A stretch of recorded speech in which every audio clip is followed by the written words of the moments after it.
Welcome to EdTech Speaks, a podcast bringing guests together to share their expertise and advice on navigating business and education in a technology-driven world.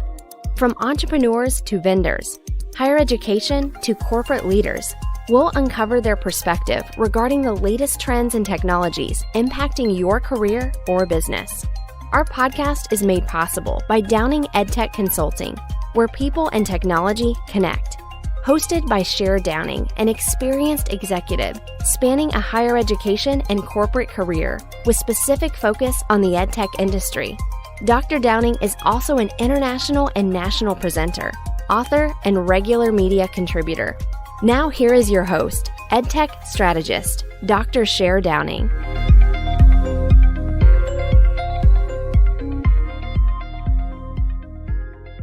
Hi, everyone, and welcome to EdTech Speaks, a podcast where we bring guests together to talk about navigating business and education in a technology-driven world. Our goal is to provide you with options for products and services and the knowledge that can help you benefit yourself or your business. I'm Cher Downing, your host, and I want to introduce today's guest, Ryan with Robots and Pencils. Ryan, I didn't say your last name because I always slaughter last names, so I'll let you say your full name. No problem at all. I've got a tough one. It's Ryan Gialames. Okay. I would not have guessed that by the spelling. So yeah. Welcome today. So excited to have you on board with us. So excited to hear about Robots and Pencils. So let's just jump in and talk about how did the company get started and where you've been at and where you're at now. Yeah, thanks for having me, Dr. Downing. Really excited to talk to you. So Robots and Pencils was established in 2009. And our founder really kind of had an audacious claim at the time where he really felt like mobile was going to change the world. And if we think back to 2009, that was still kind of an interesting kind of concept. And so in the early years of Robots and Pencils, we were primarily a iOS development shop, building iOS native applications. And then over the years, we've evolved a bit. And now we consider ourselves a digital innovation firm. And we help companies maintain a competitive advantage by developing new digital strategies for products. And we focus on three key areas: education, financial services, and retail and consumer goods. Education makes up over 40% of our clientele. And we've worked with all different types of clients, from airlines like WestJet to big institutions like the University of Texas, Arizona State University, 2U, and then banks like Varo Bank is one of our clients as well. So we have about 180 full-time employees, and we range in all types of services, from professional services, from design and engineering, which is really where our name comes from. The robots are our engineers and our pencils are our designers. And we believe strongly that the intersection of sort of design and technology is really where we want to be. We want to have both those robots and pencils at the table at all times. And we think that our experience across these different sectors helps inform the other sectors that we work with. So, for example, we have some folks on our team that are game designers, and we think game designers are great people to have at the table when you're talking to educational clients, or even some of the things we've learned in banking or vice versa. That cross-pollination between these sectors is really helpful for us. Me personally, so I'm in my 16th year of online higher education. I cut my teeth at a big for-profit institution 16 years ago in 2007, where I led the student and faculty experiences, mostly leading the experience in our portal.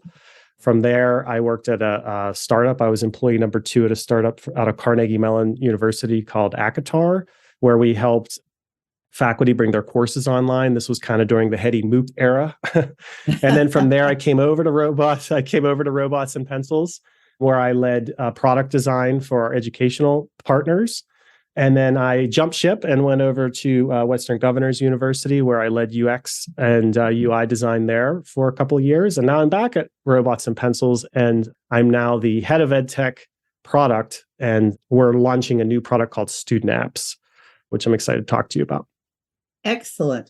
One of the things that I think our listeners always learn is, for most of us that are in EdTech, we are not on a linear path.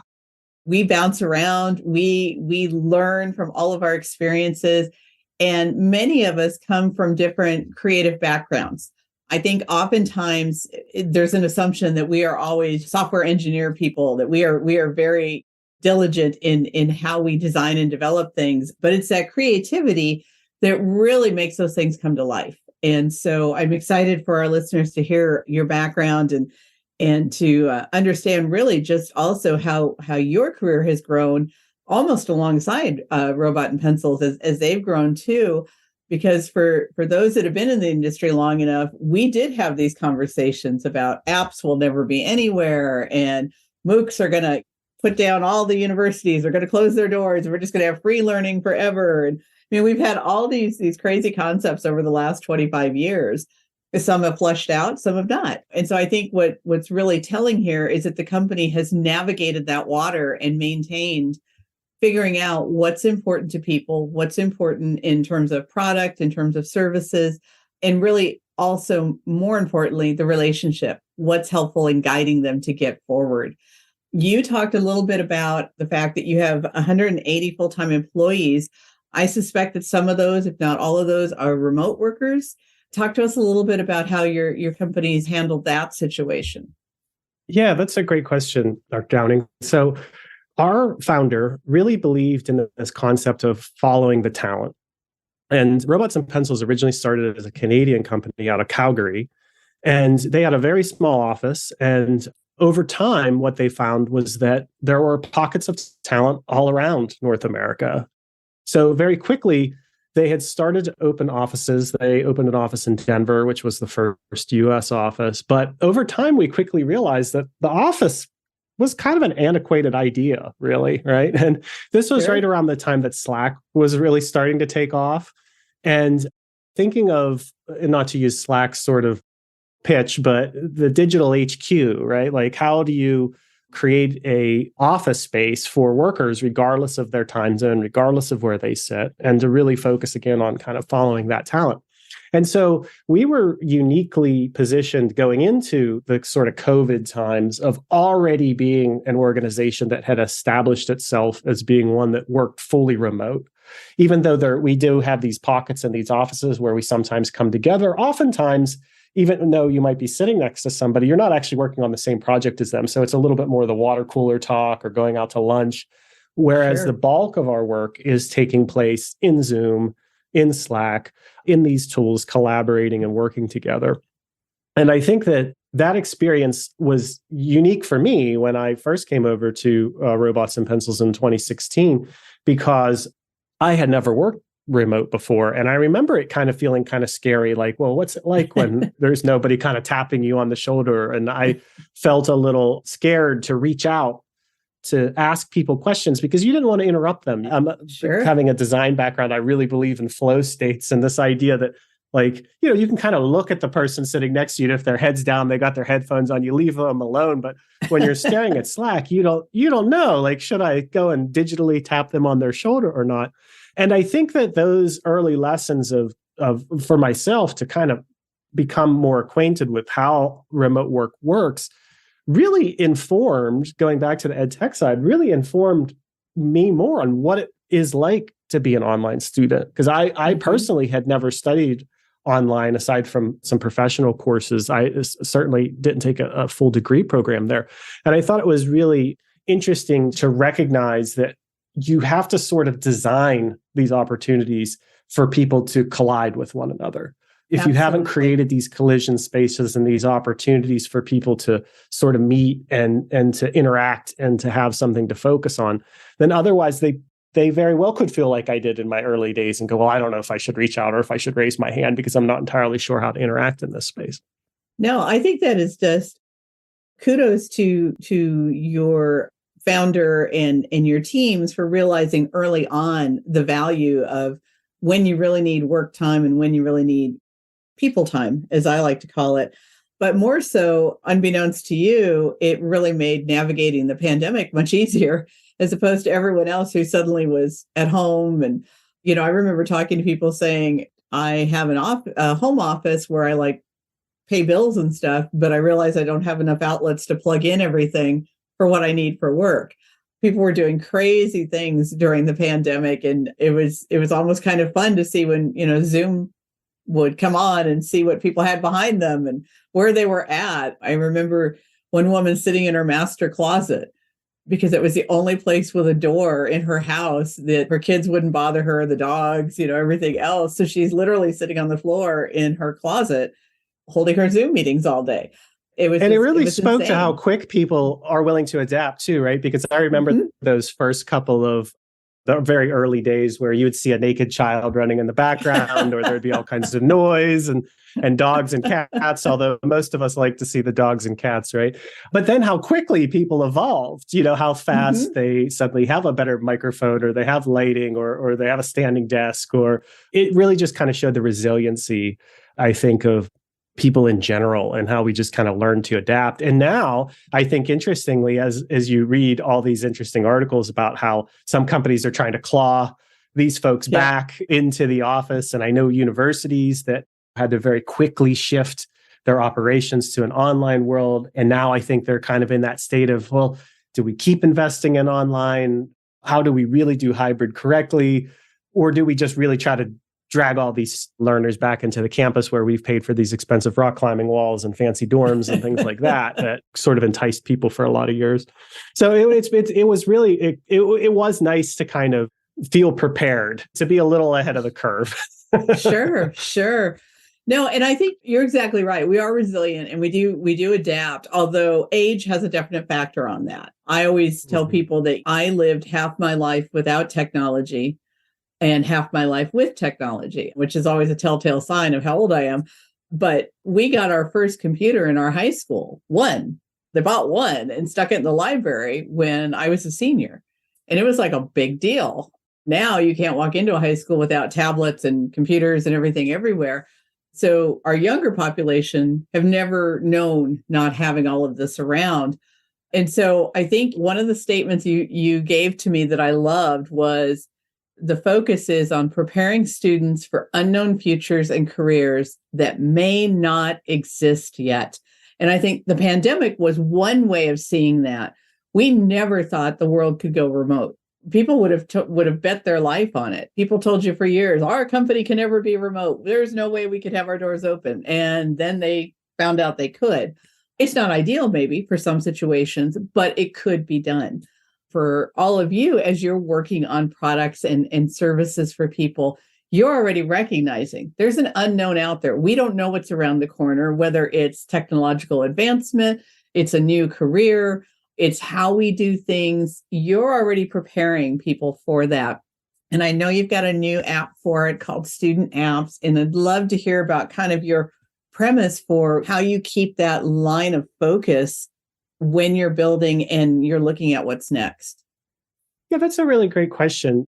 I think back to my own experience being a young person. I was raised by elementary school teachers.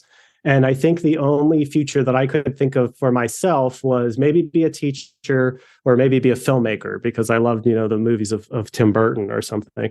And I think that it just kind of went to show, because, I was born in 77, so I'm going to be 46 this year. And what was really interesting about that time was that there was still like the guidance counselors in high school. I remember they would say, like, you're never going to believe this. This is going to sound radical, but you might actually have 2 or 3 jobs.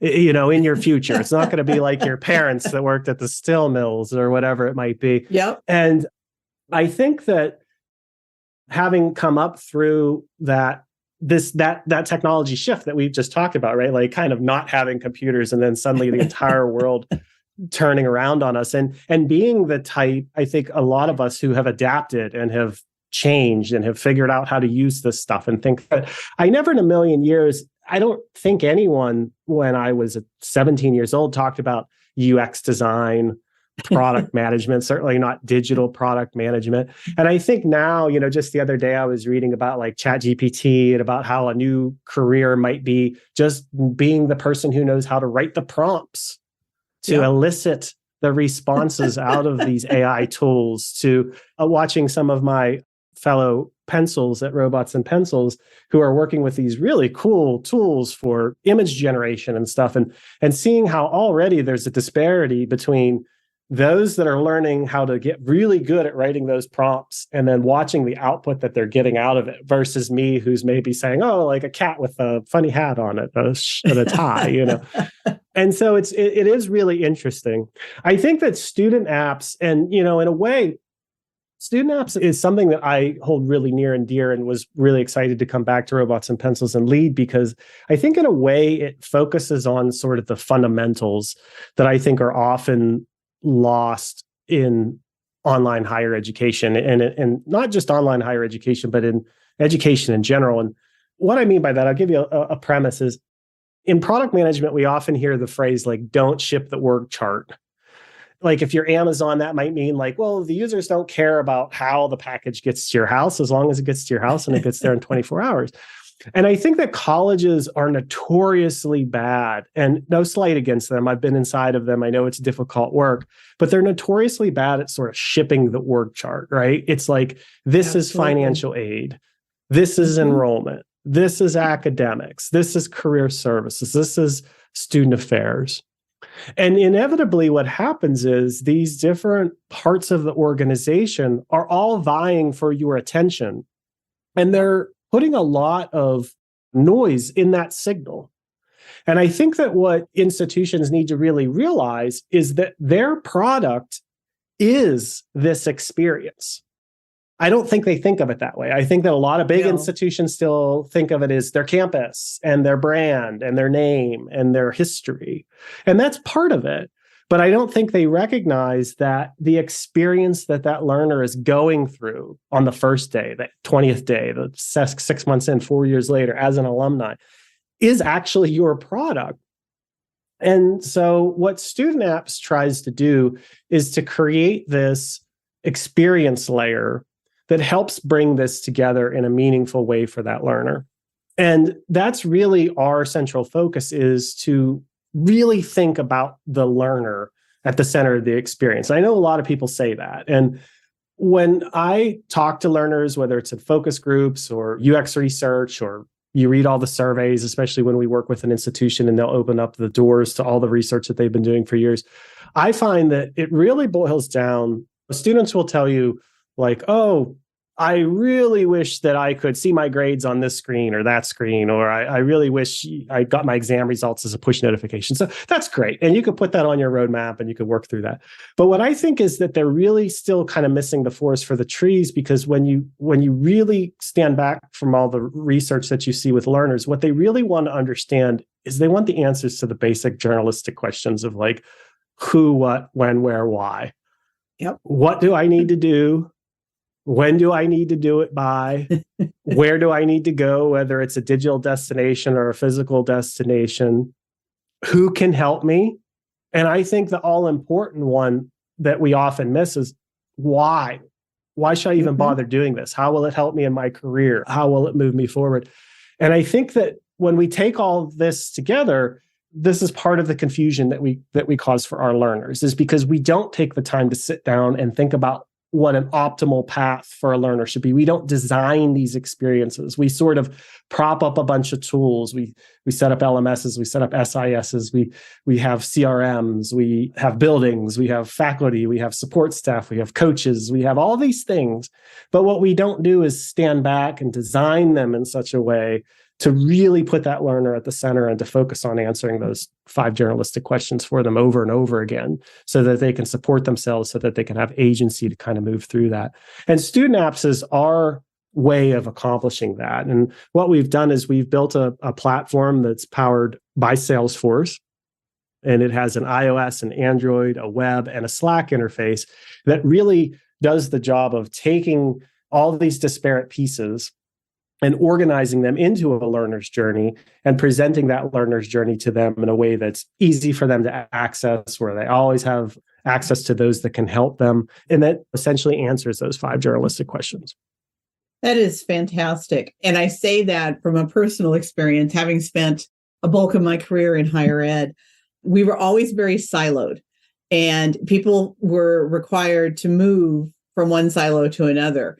And the difficulty is that the silos didn't always talk to each other.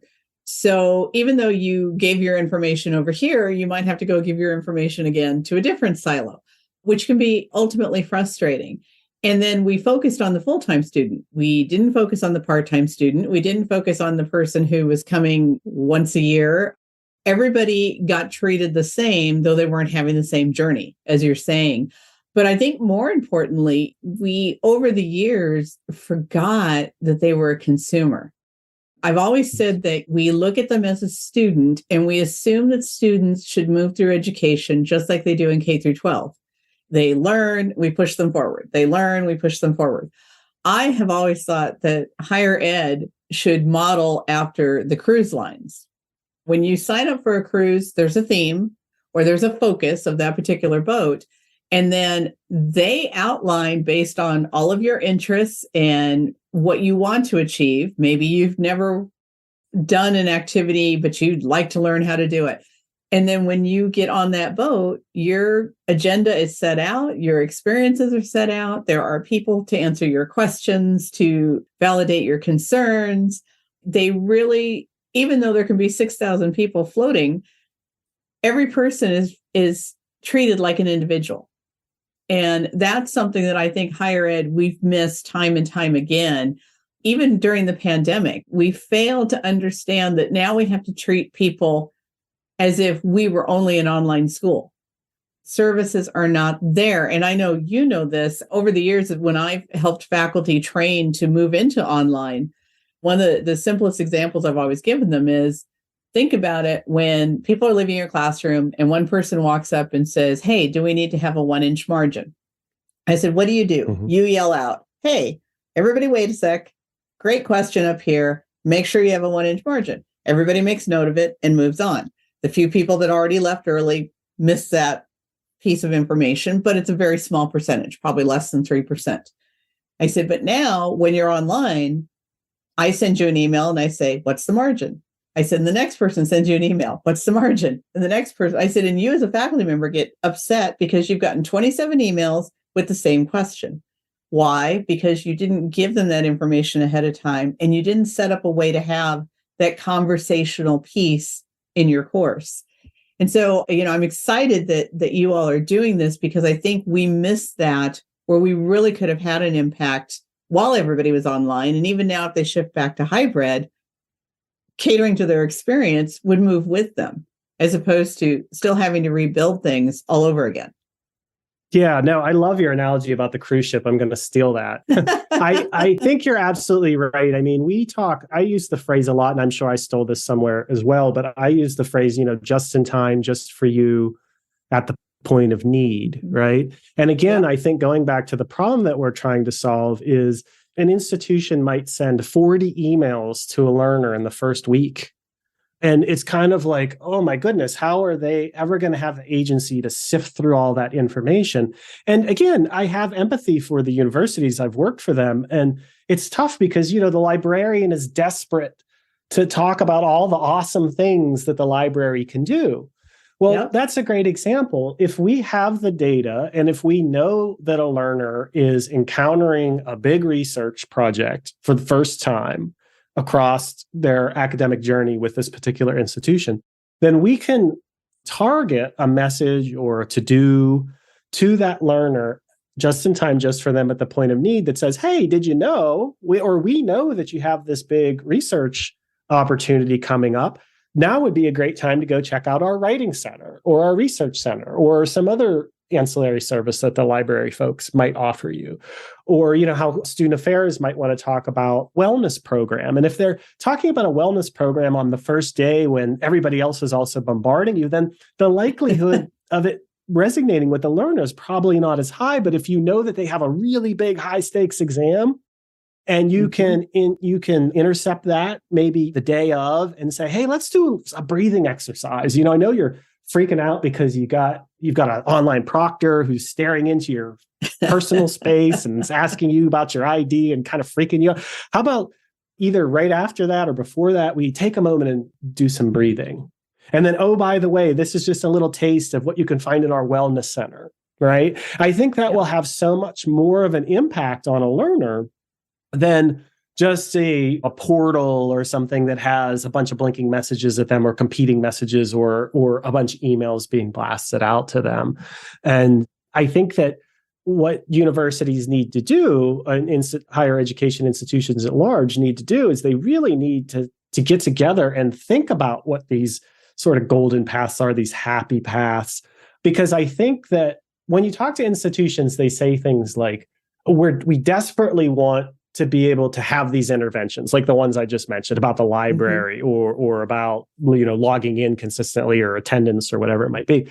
But then you quickly realize, well, okay, what mechanisms are you using to track that? How do you know when they're off the path if you don't know what the path is? And so they sort of want to jump to the future without having yet done the hard, laborious work of figuring out what these stepping stones are. And to your point earlier, those stepping stones aren't going to be the same for every learner.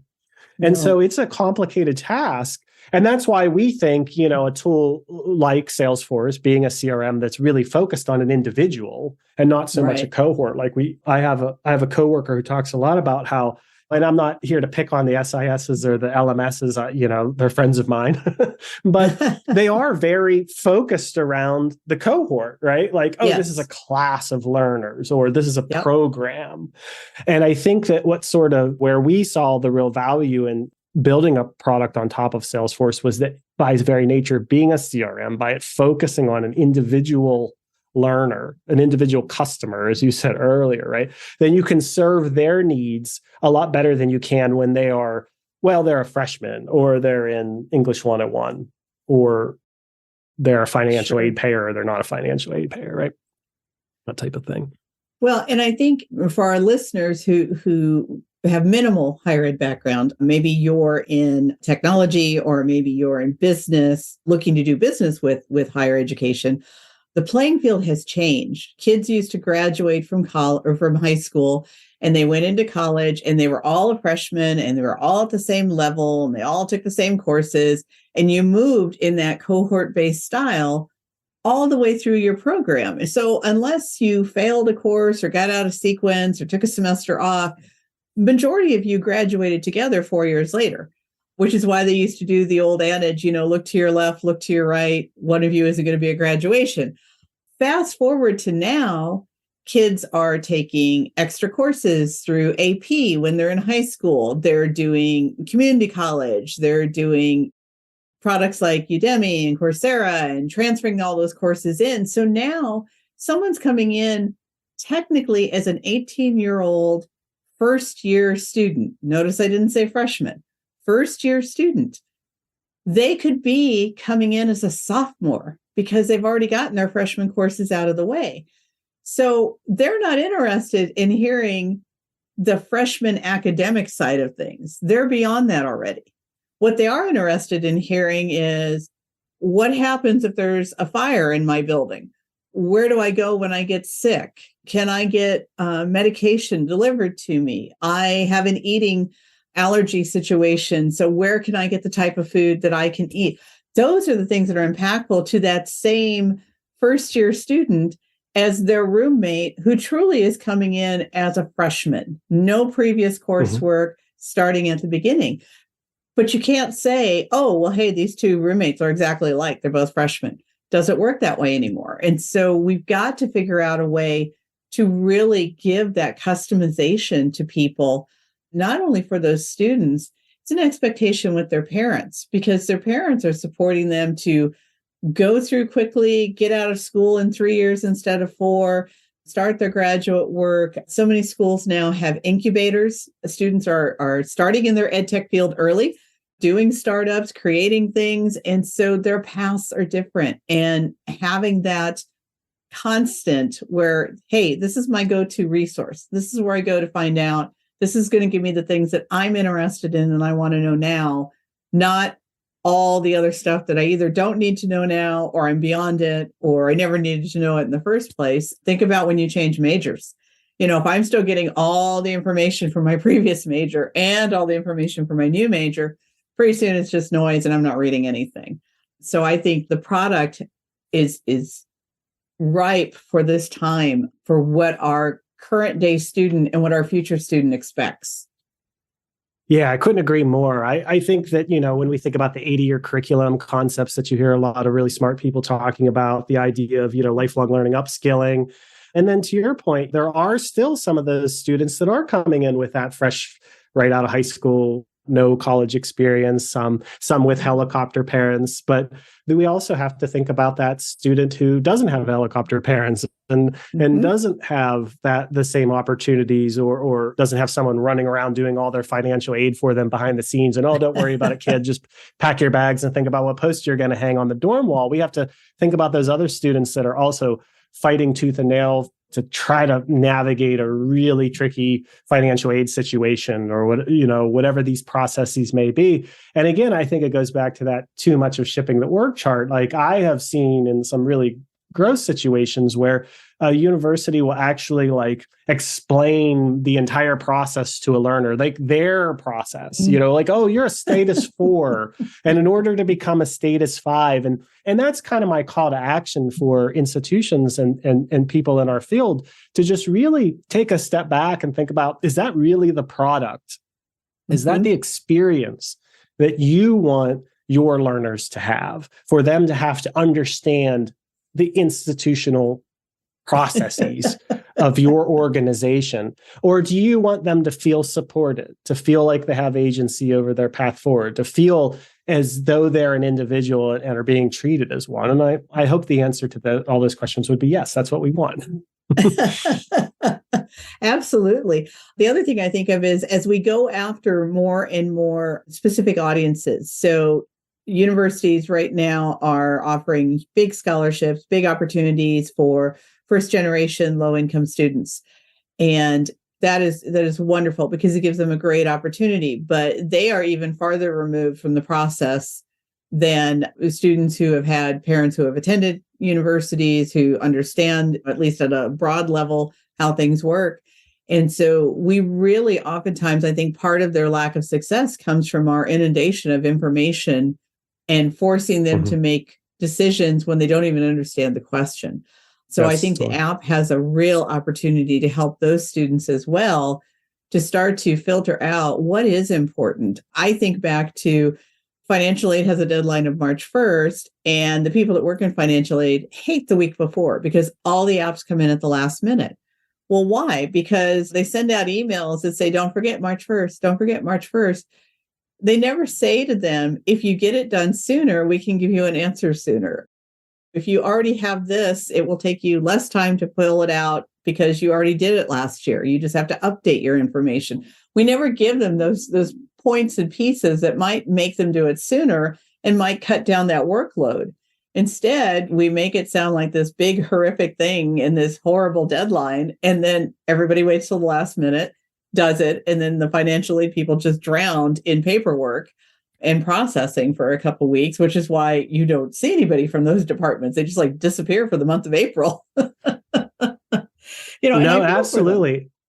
And I think even I think you made a great point about how it kind of can feel a little bit like being in a horror movie. I think even just thinking about the way that we use language and being supportive when we design these to-dos or these steps in the learner's journey. Like, for example, I remember working on a project where working in for-profit higher ed for a while, a lot of our students were selected for what's called FA verification, financial aid verification, where they have to supply extra documents. And that could be a real pain because sometimes you're asking your parents for their W-4 or whatever it might be from 2 years ago or whatever it is.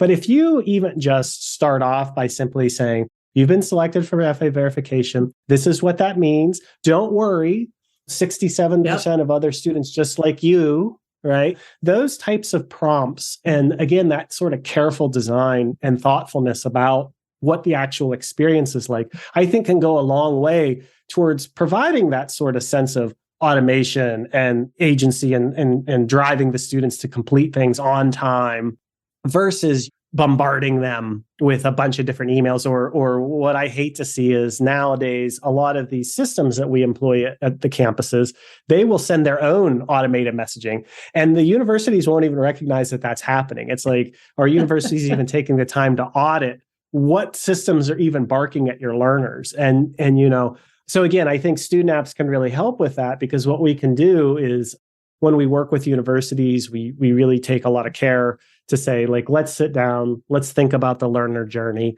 let's create these happy paths to start with, let's test and learn from those. But then over time, we can start to say, okay, well, what happens if that student were selected for FA verification? Well, what does that journey look like? Or this person's a cash payer, so they have a completely different experience than a Title IV learner. Things like that. I think that variation, as we've said, it's putting the learner at the center is hard work and is going to take time. But I think if universities accept the challenge and begin down that path, I think they'll see that at the end of the day, it really delights the learner. And it allows staff to focus their attention where it matters. Because as you said earlier, I often talk about Peter and Paul, right? Like, I'm in financial aid. I'm calling you 100 times a day to try to get you to turn in your free application for federal student aid on time so I can get the ICER back or whatever. And what I don't realize is right across the hall, Peter is also bombarding you with phone calls, trying to get you to register for your first class. And meanwhile, that learner might only have a relationship with the admissions rep or something. And so they're just kind of throwing their hands up in the air and going, well, someone will call me. And yet, how many people do you know today that even want to answer the phone? I know exactly. I don't, right?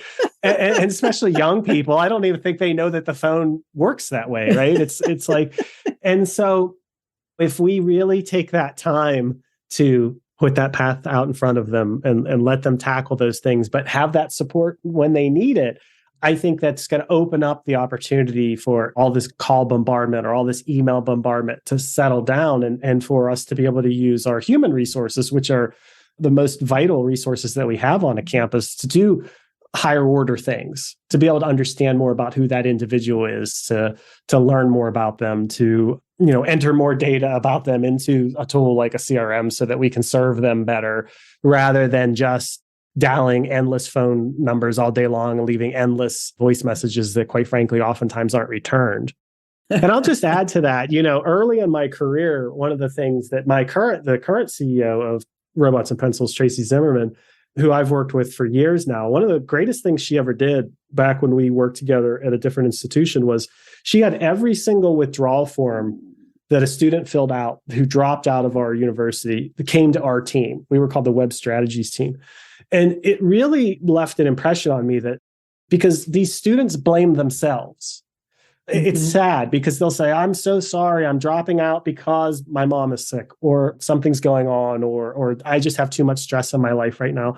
And what oftentimes happens is we as the institution don't recognize that it's really on us, that they're blaming themselves because they're overwhelmed. They're blaming themselves because they didn't have the right apparatus to reach out for help when they needed it. And I think we need to do all that we can to not have that learner blame themselves and drop out, particularly in some of these segments of students that you were talking about earlier, first-time learners, people who've never gone to college before. How can we support them more? Well, it's simply by telling them who, what, when, where, why. Not to repeat that line over and over again. Well, and sometimes people just disappear. I mean, look at the percentages of students that we say, oh, they just disappeared. They stopped going to class. We never heard from them again. They didn't withdraw, so they got all Fs on their transcript, which will come back to haunt them in years later if they ever decide to go back to school again. What we don't realize is we made it so difficult for them to figure out how to get out that they just walked away. When you talk to those students, and I was at an institution where we did this one year, we pulled all the disappearing people and we reached out to them and we said, why did you leave? And what can we do for you? And did you know you're getting all Fs? And of course, the first response was, no, I'm going to go somewhere else next semester. The majority of the students we talked to couldn't figure out how to withdraw. And they're like, well, I went to the registrar's office and they said something about you can only withdraw after a certain date. And before that date, you have to get a refund and it was just too much. Now, having worked on that side of it, I know exactly what they told them was we have a date that we align with, and that's where we do our first head count report from. And then after that date, you're allowed to withdraw. But prior to that, you are being removed from the university and you have to apply to get all your money back and pay back financial aid and all that. But these people were actually being told all of this when they would go into the registrar's office. So consequently, they were just like, forget it. I'll just not come back. I'll just move out of the dorm this weekend. It'll be fine. It's too much, right?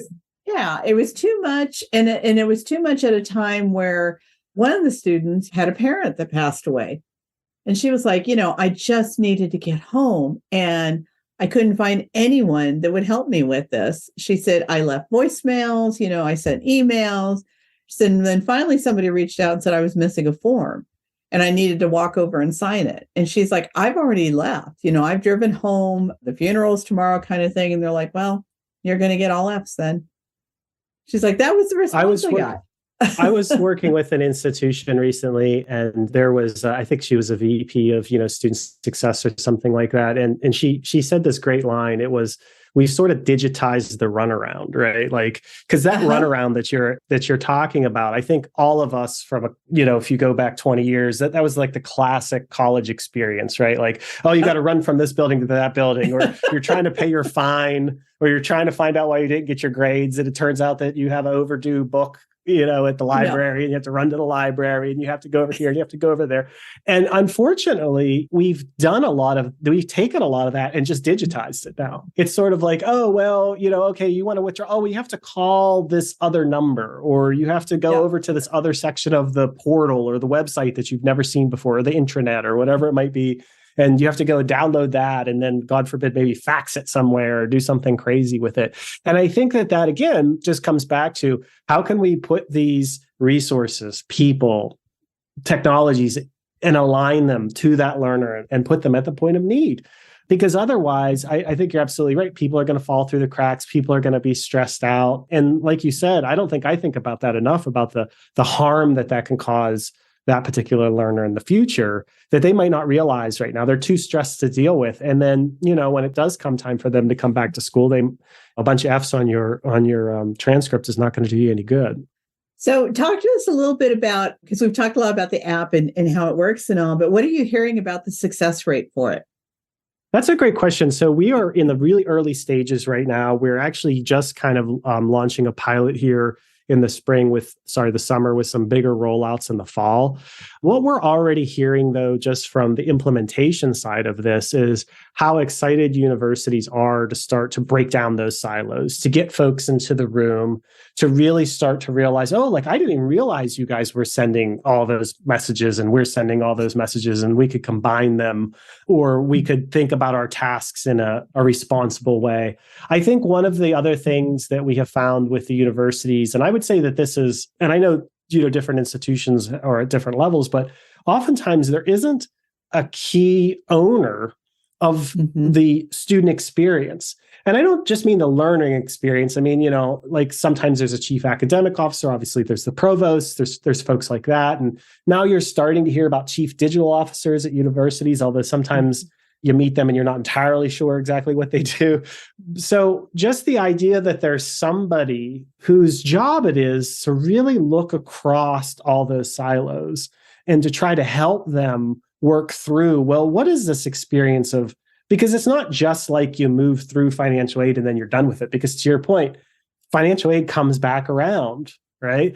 Yep. Enrollment comes back around. Things like student affairs and wellness and career services should be embedded all along the way, from day one all the way through graduation and beyond. And so how do you sort of start to organize that? And that's some of the early success that we're seeing, are just the kind of moment of enlightenment that organizations are excited to engage in this kind of work because they see it as being important and necessary to help really support learner success. And then our hope is that once we have these things in the hands of the learners at scale, we'll be able to learn much more about how do you fine tune the language, how do you build additional steps, or how do you combine steps to adjust to all the various types of learners that are out there today.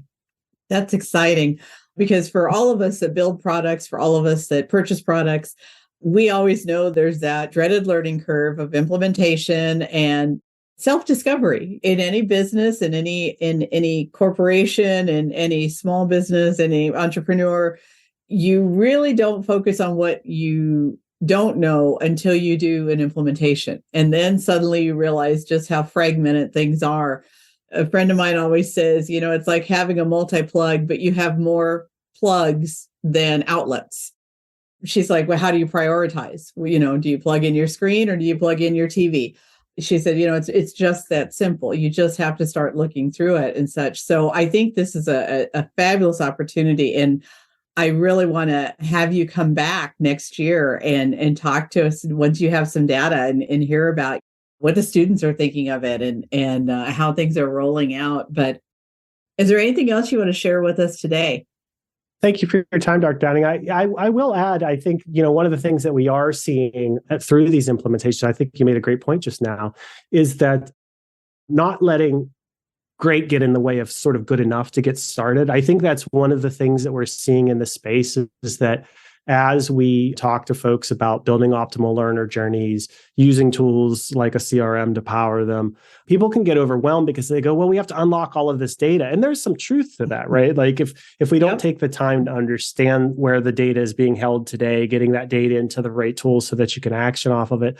But there is still something to be said for even just pointing to the pieces of the disparateness. So for example, you might have a completely different system that you have to put money on your meal card, right? And yes, wouldn't it be great if that were fully integrated and we knew when the student had money on their meal card and when they don't, we could do all these really cool things. And yes, that's a long-term goal. But even just beginning by saying, well, when's the best time to remind the student that they have a meal card and that it needs to be charged or that it needs to be recharged. And let's drive them to that, even if it is a disparate experience to start. And then over time, we can use the data to realize where the really significant bumps in the road are. Because maybe the meal card thing really isn't that significant. It might be a totally disparate system. They're not getting any really great data out of it. But you know what? Maybe students are handling that one really well. But maybe when it comes to making their decision about their next course, or maybe the difficult decision of switching programs and understanding what the ramifications of switching those programs are, well, having richer data is going to be much more meaningful in our ability to deliver that customized learner experience. So I would just say that I think for the audience members who are listening in, don't become overwhelmed by thinking that everything has to be perfect right out of the gate. Because I think that, and I'm sure you've worked on projects, and I know I have in the past too, where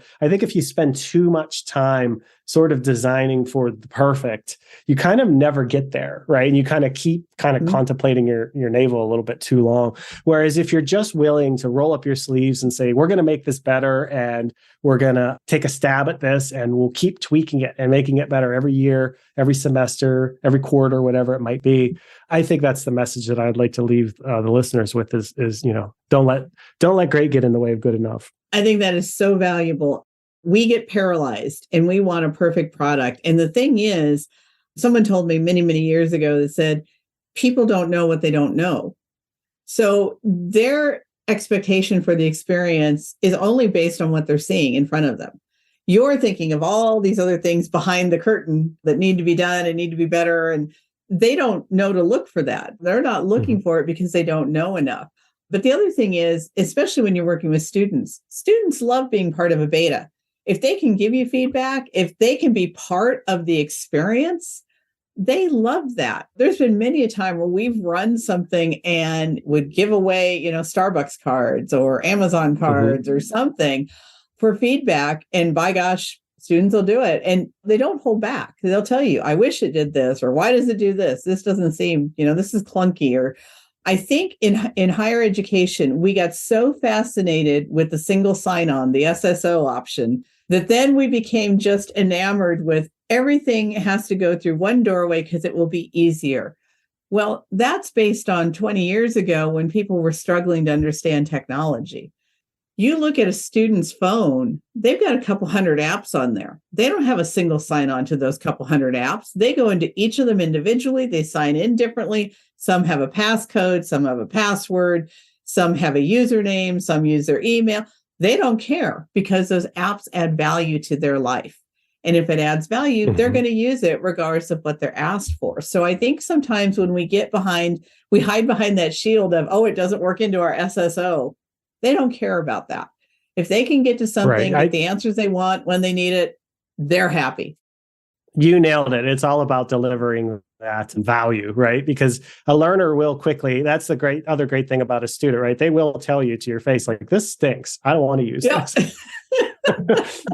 Increasingly, I'm noticing, like, it's funny because I think post-COVID, a lot of the studies that we're doing when we talk to students these days, especially these students that were sort of shoved into Zoom and Canvas or whatever, kind of against their will, and maybe with faculty that didn't quite know how to use it, is there's a certain fatigue with those tools right now, right? Where people are kind of like, oh, not another LMS thing. I don't want to have to go inside there. And so I just think that, it's incumbent upon all of us that build this technology to really think about, like, what is a consumer grade experience like for these users?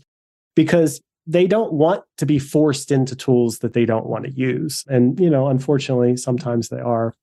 So I think the last thing I'd leave you with, Dr. Downing, is if anyone wants to learn more, robotsandpencils.com. If you are in the Salesforce ecosystem, you can look up student apps in the Salesforce App Exchange. We're in there, and there's a way to reach out to us there too. So really appreciate your time today. It was great speaking with you. Fantastic. This has been so much fun. And for our listeners, I encourage you not to just reach out in terms of robots and pencils, but also look at what they're doing with finance, what they're doing with business, and really just their holistic view of how they're moving the world forward and how they're driving things differently. I think there's a lot of lessons to be learned from robots and pencils. So, Ryan, thank you so much for being here today.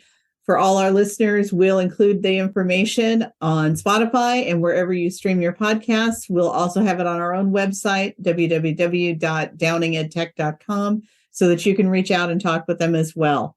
So until next time, thanks everyone for attending, and keep learning. Thank you for listening to EdTech Speaks with EdTech strategist Cher Downing. To learn more about the services Downing EdTech and its staff can provide you, find us at www.downingedtech.com. If you enjoyed today's podcast, be sure to share it. We'd also like to hear from you regarding any suggestions for topics or guests and the value you received from our show.